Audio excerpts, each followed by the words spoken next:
En l'an 1842, l'Empire britannique a forcé la Chine à signer le traité de Nankin sous la menace directe des canons.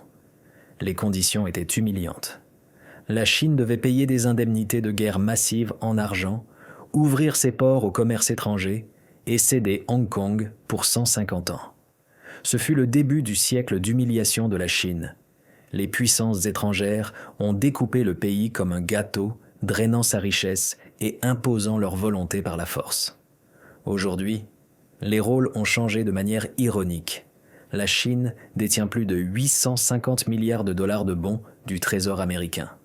Ils sont l'un des plus grands créanciers de l'Amérique. La nation autrefois ruinée par l'Occident prête maintenant à la plus grande puissance mondiale. Ce n'est pas seulement une histoire financière, mais un récit de vengeance historique et de changement de pouvoir. L'histoire de la manière dont la Chine a acquis cette dette commence à Washington.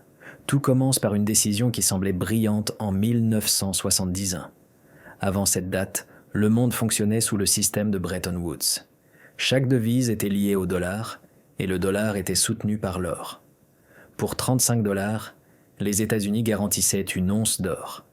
Cela donnait sa crédibilité au dollar. Mais dans les années 60, l'Amérique dépensait trop, notamment pour la guerre du Vietnam et la société de consommation. Le gouvernement imprimait plus d'argent qu'il n'avait d'or. Les pays, comme la France, ont commencé à demander l'échange de leurs dollars contre de l'or. Les réserves américaines fondaient. Pour sauver la situation, le président Nixon a annoncé en 1971 que les États-Unis ne convertiraient plus les dollars en or. L'étalon or était mort. Le dollar devenait une monnaie fiduciaire basée sur la confiance. Cette décision donnait à l'Amérique un pouvoir immense, imprimer de l'argent sans limite. Mais comment convaincre le monde de continuer à utiliser le dollar ? La réponse vint du pétrole. En 1974, les États-Unis passèrent un accord avec l'Arabie saoudite. L'Amérique offrirait une protection militaire en échange de la vente du pétrole exclusivement en dollars. Les revenus pétroliers seraient investis en bons du Trésor. Ainsi, naquit le pétrodollar. Tout le monde avait besoin de dollars pour acheter du pétrole, créant une demande permanente. Les pays producteurs prêtèrent de cet argent à l'Amérique. C'était un cercle vertueux. L'Amérique imprimait des dollars pour acheter du pétrole, et ces dollars revenaient sous forme de prêts. L'Amérique était le centre financier du monde. Mais ce système dépendait des créanciers étrangers. Si un rival utilisait ce système contre l'Amérique, c'est là qu'intervient la Chine. Dans les années 70, la Chine était pauvre, isolée par des décennies de communisme. Deng Xiaoping arrive au pouvoir en 1978 avec une vision nouvelle. Il s'intéresse aux résultats, pas à l'idéologie. Il ouvre la Chine au commerce et aux investissements. Pour exporter, la Chine maintient son yuan artificiellement bas. Les entreprises exportatrices gagnent des dollars, mais la banque centrale les achète en échange de yuan. Cela garde le yuan faible et les exportations compétitives. La Chine se retrouve avec des montagnes de dollars qu'elle doit investir. Elle les place en bons du Trésor américain. Dès les années 80, la Chine devient un créancier important. L'argent chinois finance la dette américaine à bas taux. La classe moyenne américaine profite de produits chinois pas chers. Le déficit commercial explose, atteignant 273 milliards de dollars en 2010. Chaque année, la Chine accumule plus de dollars et rachète plus de dettes américaines. C'est un système circulaire où l'Amérique achète chinois avec de l'argent emprunté à la Chine. En 2008, la crise financière éclate. L'économie mondiale s'effondre. Pour sauver les banques et l'économie, l'Amérique doit emprunter massivement. Qui achète ses dettes ? La Chine. Elle investit encore plus, non pas par confiance, mais parce qu'elle est piégée. Si l'Amérique s'effondre, les réserves de dollars de la Chine deviennent sans valeur. La Chine est obligée de soutenir son débiteur pour se sauver elle-même. Elle détient alors une arme financière. Vendre ces titres pourrait détruire l'économie américaine. Les politiciens américains paniquent, réalisant que leur pays dépend de la Chine. La Chine détient plus de 1300 milliards de dollars à son apogée. Cependant, cette dépendance est mutuelle. Si la Chine vend, elle perd, elle aussi, énormément. C'est une destruction mutuelle assurée. L'Amérique n'est plus l'hégémon incontesté et la relation a changé pour toujours.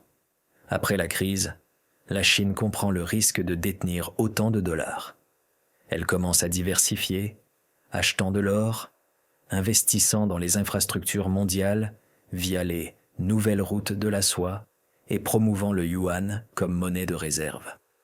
Elle réduit lentement ses avoirs en dettes américaines, passant de 1300 milliards à environ 850 milliards aujourd'hui. L'Amérique, elle, continue de s'endetter. La dette passe de 10 billions en 2008 à plus de 33 billions en 2023. L'Amérique dépend maintenant de quiconque veut prêter, y compris elle-même via la Réserve fédérale. Cette situation révèle une différence fondamentale de philosophie. L'Amérique pense à court terme, obsédée par le cycle électoral et la consommation immédiate, vivant au-dessus de ses moyens. La Chine pense à long terme, acceptant des sacrifices aujourd'hui pour bâtir une puissance industrielle et économique pour demain. L'Amérique a vaincu l'URSS par la puissance économique, puis a permis à la Chine de devenir son créancier. L'argent emprunté par l'Amérique a fini dans la consommation et la spéculation, plutôt que dans les infrastructures ou l'éducation. En revanche, la Chine a transformé ses dollars en usines, en trains à grande vitesse et en technologie.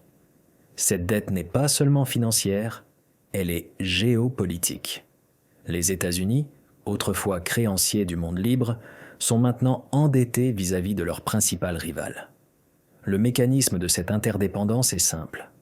Quand un Américain achète un téléviseur chinois, l'argent va en Chine, où la banque centrale l'échange contre des yuans, puis utilise les dollars pour acheter des titres américains. Le gouvernement américain dépense cet argent qui retourne aux consommateurs pour acheter plus de produits chinois. C'est une boucle sans fin. L'Amérique dépend des produits chinois bon marché et des prêts chinois. La Chine dépend du marché américain pour l'emploi et la stabilité du dollar. Ils sont comme deux mariés malheureux qui ne peuvent pas divorcer sans se détruire. Cela ressemble à la guerre froide nucléaire, mais cette tension est active chaque jour. Les réactions politiques ont été lentes. La Chine a commencé à se désengager prudemment pour ne pas provoquer de panique. Aux États-Unis, le dysfonctionnement politique empêche de résoudre le problème des déficits. L'administration Trump a tenté de briser ce lien avec des tarifs douaniers accusant la Chine de voler des emplois. Les résultats furent mitigés. Les consommateurs payèrent plus cher et certains emplois partirent vers d'autres pays comme le Vietnam. La Chine a répliqué par ses propres tarifs. L'administration Biden a maintenu une ligne ferme sur la technologie et les semi-conducteurs, réalisant que les tarifs seuls ne suffisent pas.